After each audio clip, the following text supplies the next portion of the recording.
What's up everyone, Lion Roar here, and I'm back with another Gods Unchained video, and in this one, I'm going to talk to you about card quality and card rarity, what the difference is about them, and why it matters.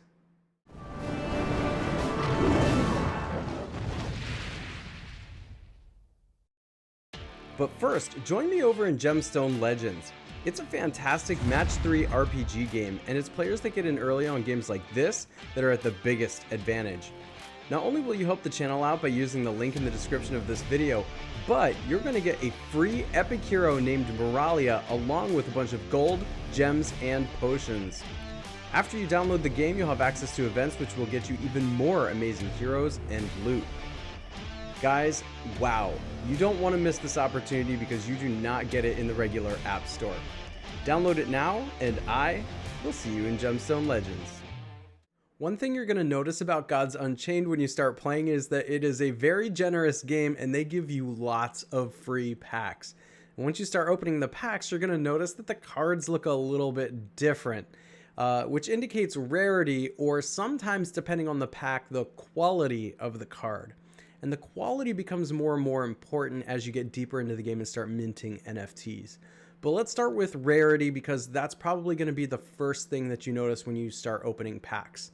Now, no doubt you've probably figured out that when you start opening packs, the first cards you get have a gray color to them, and that indicates that they're a common card. But the only area of the card that matters for this color are the little triangles right here that point inwards on the card. So all of these are common cards because the gray triangles indicate the rarity. The next highest rarity from that is rare, which is indicated by blue triangles like this. See how the blue points inwards? Up from that is going to be epic, which is indicated by purple, and these are much harder cards to get, and as you can probably guess, the higher the rarity, the better the card usually is, or at least it has some kind of powerful synergy, something unique about it that you don't see printed on a lot of the common cards.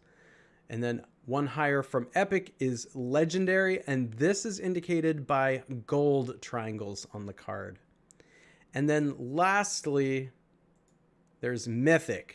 I don't have any cards in my Mythic collection. I have no Mythic cards, I should say, but they look like this. So they have like a hot pink or reddish looking triangle that's pointed inwards. So whenever you start opening packs, if you see that, that's going to indicate to you how common or how rare the card is. But there is something else called card quality. And that also has been known as shininess, and you can kind of think of this like if you've ever played Pokemon, or like Magic the Gathering is like a foil card or a holographic card or something like that. The card is exactly the same as its non-shiny version or its lower quality version. It can be played exactly the same way, but it looks different and it's valued a lot higher because of that. Now, I think it's really important to note that when you start opening packs, they're not NFTs quite yet. You're going to get your cards which have no shininess to it or no quality to it, but when you start minting them into NFTs, then they get a card quality. So I did another video about this. I'm not going to go into great detail with this, so make sure to go check out my other video about how to mint NFTs and sell them or buy cards on the marketplace. But I'll give you a little bit of an overview so you understand how they're going to get their shininess. Let's say I wanted to create an Amazon Conscript NFT. You need 2 of them in order to be able to mint, so I'm going to grab 2 of them here. And then I can fuse them together into this Amazon Conscript Meteorite quality NFT card. And Meteorite is the lowest quality. Now, if I keep opening packs and keep getting Amazon Conscripts that I don't need, because you only really need 2 to play with, I can keep minting them together and combining them in order to make a higher shininess. So you go from having just the regular plain card to Meteorite. From Meteorite, you can mint them into shadow cards, which are indicated by this purple. Don't confuse that for epic. The shininess or the quality is different. Then you can mint them from shadow into gold, like you see here, and then finally from gold into diamond. But you don't always have to mint them this way. Depending on the pack, like for example, right now we have the Divine Order expansion out. You can open up cards of different shininesses like this in those packs. So sometimes you're going to get them just by opening the packs, but it really depends on the pack. Let's jump into the marketplace so I can kind of show you what these cards look like and you can get a sense for the value. Here I am in the Immutable X marketplace, looking at the Gods Unchained NFTs that are currently for sale. And you can see here, I've selected the meteorite quality cards. And so these are the base ones that you can either mint or open in packs. You can actually go on here and sell them. We can change this listing currency so you can see a little bit better and understand what they might be worth. But basically you're trading in Ethereum, which is a cryptocurrency, but USDC is a type of cryptocurrency that's tied to the dollar. So this is really the dollar amount that you're seeing here. And even with the first three that are listed here, you can see one is 10 cents, one is 50 cents, and one is $3.60 listed here. As we go down the list, you can see there's nothing too outrageously expensive. I mean, I would think that $8 is a good bit for a meteorite quality card. And as we keep going further down, here's one that's $17, here's one that's $13. Of course, you're seeing the rarities change as we go down this list too, because now we're getting into some of the legendary cards. Remember, rarity is different from quality. So here are some legendary cards, these two, these three, but they are a meteorite quality.